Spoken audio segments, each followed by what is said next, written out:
সকাল 6:30 ঘুম থেকে এই উঠলাম চোখ কসলাতে কসলাতে। হাতের কাছে পেলাম একটা চাদর, ওটাই গায়ে দিয়ে নিলাম।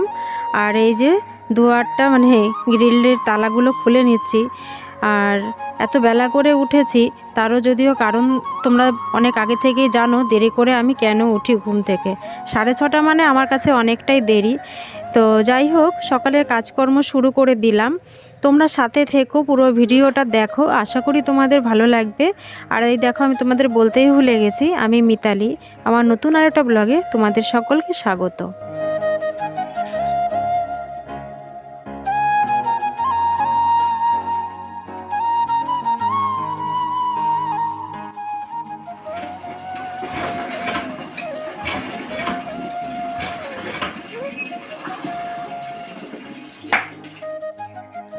আমার মতন শীতকাল কে কে পছন্দ করো না কমেন্ট করে জানিও তো। আসলে কি বলো তো, আমরা না কোনো কিছুতেই খুশি হতে পারি না। শীতকাল এলে বলি আমাদের শীত ভালো লাগে না, গরমকাল এলে বলি আমাদের গরমকাল ভালো লাগে না, আর বর্ষাকাল এলে পরে বলি আমরা বর্ষাকাল ভালো লাগে না। অথচ যখন যেটা ভালো লাগে না, তখন সেইটা কিন্তু আমাদের ওই ভালো লাগিয়ে কাজকর্মগুলো করতেই হয়। বর্ষা যখন হয় না, তখন বলি কেন যে বৃষ্টি হয় না, আর যখন বৃষ্টি হয় তখন বলি কেন যে বৃষ্টি বন্ধ হয় না। তো আমাদের খুশি করার সাধ্য হয়তো ভগবানেরও নেই। আর এদিকে দেখো, দুষ্টুর এই খেলনা গাড়িটা বার করে নিলাম। প্রত্যেক দিন এটা হয়, সকালবেলা একবার বার করতে হয়, আবার সন্ধ্যের সময় ঢোকাতে হয় এই বারান্দায়। এই গাড়িটা কিনে দিয়েছিল দুষ্টুর বাবা, দুষ্টুর যখন 1 বছরের জন্মদিন হয়েছিল তখন। আজ 5 বছর হয়ে গেল, এটা নিয়েও এখনও খেলছে। খেলে কি, ওই মন চাইলো, যদি দেখে যে বারান্দায় রয়েছে তাহলে তখন বলবে মা এটা আমাকে বার করে দাও। আর যখন বাইরে থাকে তখন আর নিয়ে খেলতে চায় না। তো যাই হোক, সকালের কাজকর্মটা সেরে নিয়ে, আর ফোনে না একদমই চার্জ নেই, ফোনটা চার্জে বসাবো। আর কিছু উঠোন ঝাড় দেওয়া থেকে স্নান করা, ঠাকুর পুজো দেওয়া, ওগুলো করে নেব। আগে ফোনটা চার্জে বসিয়ে নিই। হয়েছে লেখা মূর্ধন্য। Good morning. অনেকক্ষণ বাদে এলাম, এখন ঘড়িতে বাজে হচ্ছে প্রায় 9:45। দুষ্টুকে নিয়ে একটু পড়াতে বসেছি। আর যেহেতু এখন কেজি স্কুলের পড়া, এখন তো সেন্টেন্স পড়তে হবে। 2-3 অক্ষরের যে ওয়ার্ডগুলো আছে সেগুলো ওকে নিজে নিজে শিখতে হবে। জানি না কি করবে। বই তো দেখে পুরো আমার মাথায় হাত, কারণ যেহেতু নার্সারিতে স্কুলে পড়ানো হয়নি। আর নার্সারি কি বলো তো, অ আ ক খ ABCD এগুলোই তো। তো এখন যেহেতু বইটা টোটালি অন্যরকম হয়ে গেছে, গতবারের সিলেবাস যা ছিল এবারের সিলেবাস টোটালি পাল্টে গেছে। সবাই বলছে যে বইগুলো খুব টাফ করেছে, বিশেষ করে কেজি 1-এর বাচ্চাদের জন্য। তো জানি না ও কী করবে। বই দেখে তো আমি নিজেই ঘাবড়ে যাচ্ছি যে ওকে কীভাবে পড়াবো, ও কীভাবে পড়বে। তো যাই হোক, সকালে রান্নাবান্না সেরকম কিছু করব না, কারণ দুষ্টুর বাবা সকালে একটু চা আর বিস্কুট খেলো, বলছে সকালে কিছু খাবে না। আর দুষ্টুর জন্য মিড ডে মিলের খাবারটা এনেছি, ওই হয়ে গেল ব্যাস। ভাত রয়েছে, কালকের ভাত তরকারির রয়েছে। তারপরে আবার বাজারে গেছে, বাজার থেকে এনেছে হচ্ছে পুঁটি মাছ আর হচ্ছে মাংস। গতকালও মাংস করেছি, মাংস রয়েছে, আবার আজকে এনেছে মাংস। অল্প করেই এনেছে। আর জানালা দিয়ে কি সুন্দর রোদ আসছে সকালবেলায়, এখানটায় বসেছি ওকে পড়াতে, বেশ ভালো লাগছে রোদে। আর ও দেখো ও কী করছে। ওকে দিয়েছি প্রথমে এই যে 3 অক্ষরের শব্দ লিখতে দিয়েছি, একটাও পারেনি লিখতে, বলে বলে দিতে হয়েছে, তারপরে লিখেছে।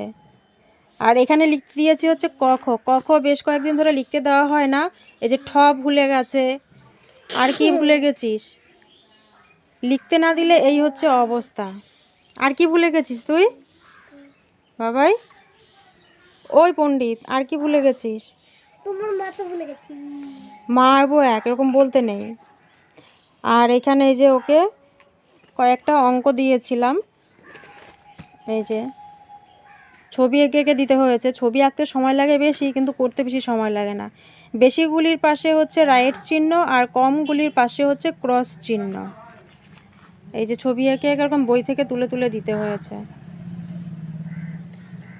এগুলো সোজাই না বাবা, বল? হ্যাঁ,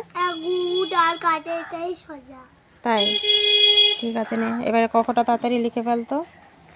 ম উন্তর্য, তারপরে কি মাঝখানে ঠিক করে লেখ কিন্তু। ল, ব। ব আর সকালে ওষুধ দিয়েছি ওকে, দুবার, মানে খাওয়ার আগে একটা দিয়েছি আর চা বিস্কুট খেয়েছে, তারপরে আবার একটা দিয়েছি, আবার সেই দুপুরবেলায়। বাবা না, তাড়াতাড়ি লেখা শেষ করো, ঠিক আছে? তো দুষ্টুর পড়া একটুখানি করালাম, করিয়ে তারপরে দেখো, পড়া তো নয়, সারা রাজ্যের বই খাতা সারা বিছানা জুড়ে ছড়ানো ছিটানো, তার সঙ্গে কালার পেন্সিল, ওগুলো তো ওগুলো আর কি গুছিয়ে নেব। গুছিয়ে নিয়ে তারপরে সোজা যাব রান্নাঘরে। রান্নাঘরে গিয়ে দেখি কি কাজ আগে করি, সেটা কি করে নেব। তো রান্নাঘরে এসছি, তো এখন কয়েকটা বাসন সকালের জমে গেছে, বাসন কটা মাজবো। এ বাবাই, মেয়ের পেছনে, কুকুরের পিছনে কিন্তু দৌড় দিয়ে যাবি না কিন্তু, ঠিক আছে? ঠিক আছে, রান্না কর। কি হয়েছে, কি এখনো রান্না হয়নি? রান্না হয়নি বলছি না, রান্না হয়নি। একদম ঘুষি মেরে দেবো তোকে। এই যে বাসনগুলো বেরিয়েছে, বাসনগুলো এখন মাজবো। সকালে খাওয়া দাওয়া তো সেরকম কিছুই করিনি, তারপরও দেখো বাসন বেরিয়ে গেছে কতগুলো। আসলে গতকাল রাতের কয়েকটা বাসন ছিল, সেগুলো না বেসিনেই রয়েছে, আমার খেয়ালও ছিল না। দুষ্টুকে সকালে মিড ডে মিলের খাবারটা খাওয়ালাম, সেই বাসন বেরিয়েছে, আর গতকালের কয়েকটা বাসন সেগুলোই মেজে নেব। আর দুষ্টুর বাবা এনেছে হচ্ছে মাছ, আর এই বাসনগুলো মেজে রেখে তারপরে আর কি মাছগুলো কাটবো। আর ছোটো মাছ তো, ছোটো মাছ কাটতেও একটু সময় লাগে, তাই ভাবলাম যে বাসনগুলো মেজে আগে রেখে নিই, তারপরে মাছটা নিয়ে বসবো। আর কি রান্না করব সেটাও ভাবছি, কারণ দুষ্টুর আর বড় মেয়ের ছিল আজ পিসি, মানে আমার পিসির ওখানে নেমন্তন্ন। তো এই যে মাংস এনেছে, দেখো মাংসটা করব না, আর এটার মধ্যে মাছ আছে, পুঁটি মাছ।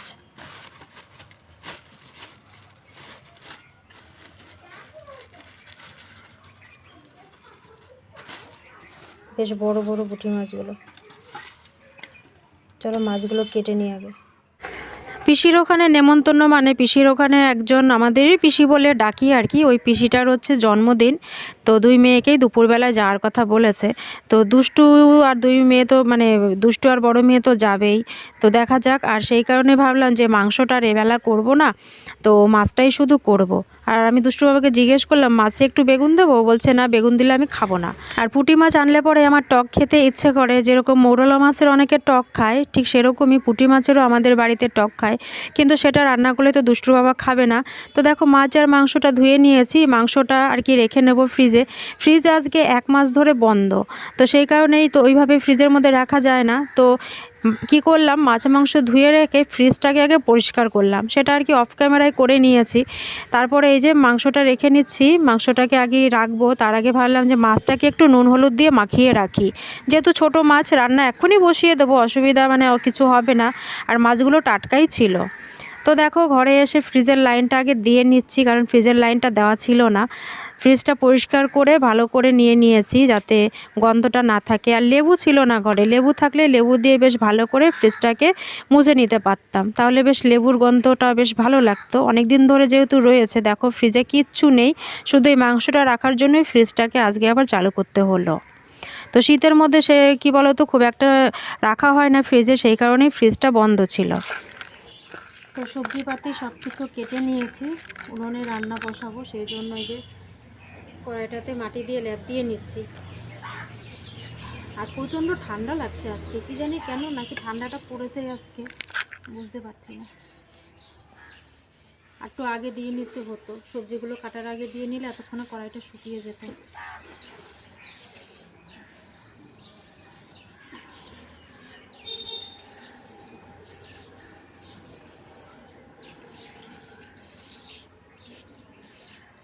ব্যাস হয়ে গেল। মাছটা তো আগে নুন হলুদ মাখিয়ে রেখেছি, আর এখানে রয়েছে একটু বেগুন নিয়েছি। দুষ্টু বাবা যদিও বেগুন দিতে না করেছে, কিন্তু আমার জন্য আমি একটু বেগুন দিয়েছি। আর এখানে রয়েছে আলু, কাঁচা লঙ্কা, আর এই যে এখানে টমেটো আর পেঁয়াজ, আর এই যেখানে মশলাপাতি নিয়ে নিয়েছি।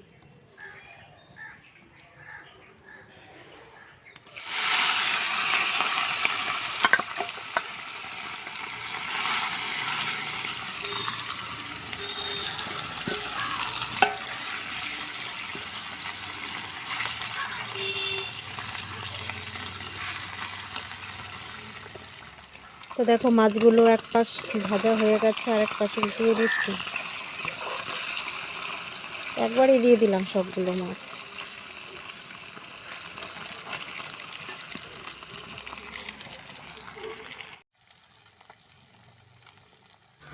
শুধু এক তরকারি ভাত করব, তো বেশি সময় লাগবে না। তো মাছটা ভাজা হয়ে গেছে, মাছটা নামিয়ে নিয়ে শুধু পেঁয়াজ আর ওই আলু বেগুন দিয়েই করব। এর মধ্যে আর কোনো মশলা দেবো না, মানে জিরে গুঁড়োও দেবো না। তো শুধু এই পেঁয়াজ আর এই টমেটো দিয়েই মাছটা করে নামিয়ে নেব। আর এইভাবে একটু ঝাল দেবো, ঝাল দিয়ে খেতে বেশ ভালো লাগে পুঁটি মাছ। তো আমার জন্য একটু বেগুন দিলাম, তোমরা দেখলেই। তো যাই হোক, চলো রান্নাটা করে নিই। এই যে মাছটা হয়ে গেছে, ছোট মাছের চচ্চড়ি বা পুঁটি মাছের ঝাল। আর এর সাথে করব হচ্ছে এই যে ধনেপাতা বাটা। ভাতের জলটা আমি বসিয়ে রেখে আসছি, আর সেই ফাঁকে আমি এই যে পাতাটা বেছে নিলাম আর ধুয়ে নেব। ধনেপাতা বাটা করব, অনেক দিন ধনেপাতা বাটা খাই না, তো আজকে বেশ ঝাল ঝাল করে বাটবো।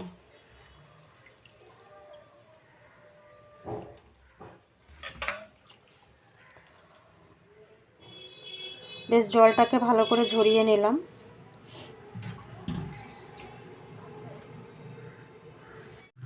এই যে এখানে দেখো নিয়ে নিলাম 4-5টা কাঁচা লঙ্কা, আর এই যে 2 কোয়া রসুন। তো চলো বেটে নিই। তো দেখো শিলনোড়াটা এই যে ভালো করে ধুয়ে নিয়েছি। প্রথমে এই যে কয়েকটা কাঁচা লঙ্কা যে নিয়েছিলাম সেই কটা আগে বেটে নেব, নাহলে কী হবে বলো তো, কাঁচা লঙ্কা ছাবা ছাবা থাকবে, সেটা ভালো লাগে না। তো এই যে কাঁচা লঙ্কা আর রসুনটা নিয়ে নিলাম, আর এই যে পরিমাণ মতো নিয়ে নিচ্ছি হচ্ছে নুন। চলো এটাকে আগে বেটে নিই।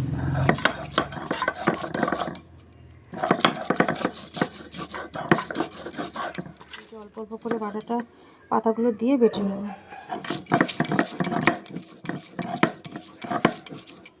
তো চলো, এই যে এখনও এতগুলো পাতা রয়েছে, এই পাতাগুলো বেটে নিই, তারপরে তোমাদেরকে দেখাচ্ছি।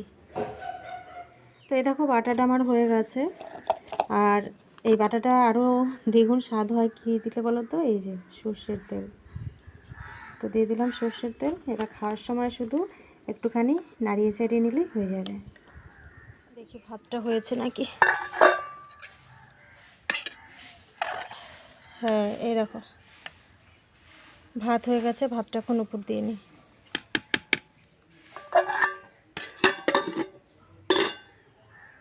তো এখন বাজে হচ্ছে প্রায় 4:25 হয়ে গেছে, 4:30 বাজতে যায়। খাওয়া দাওয়া হয়ে গেছে অনেকক্ষণ আগে। দুষ্টুর বাবা গেছে দুষ্টুকে আনতে, পিসি ফোন করেছিল যে ওখানে খাওয়া হয়ে গেছে, দুষ্টুকে নিয়ে যা। আর আমি বসে আছি এই যে একদম উনুনের পার, উনুনটা থেকে বেশ সুন্দর তাপ উঠছে। আর চাদর গায়ে দিয়ে বসেছি, বেশ তাপটা পাশ থেকে বেশ ভালো লাগছে। আর ভিডিওটা একটু এডিট করে নিলাম। ভিডিও এখনও পোস্ট করতে পারিনি, এখনও ভয়েস ওভার দিতে হবে। তারপরে ভিডিও এডিট করা কমপ্লিট হবে, তারপর পোস্ট করব। জানি না আজকে ভিডিও কখন পোস্ট করব। তো যাই হোক, ভিডিওটা কেমন লাগলো কমেন্ট করে জানিও। ভালো লাগলে একটা লাইক করে দিও। আর যদি নতুন হয়ে থাকো তাহলে অবশ্যই চ্যানেলটিকে সাবস্ক্রাইব করে নিও, ঠিক আছে? তো চলো, তোমাদের সঙ্গে আবার পরের কোনো নতুন ব্লগে দেখা হবে। সবাই ভালো থেকো, সুস্থ থেকো, আর অবশ্যই সাবধানে থেকো। তো চলো, টাটা।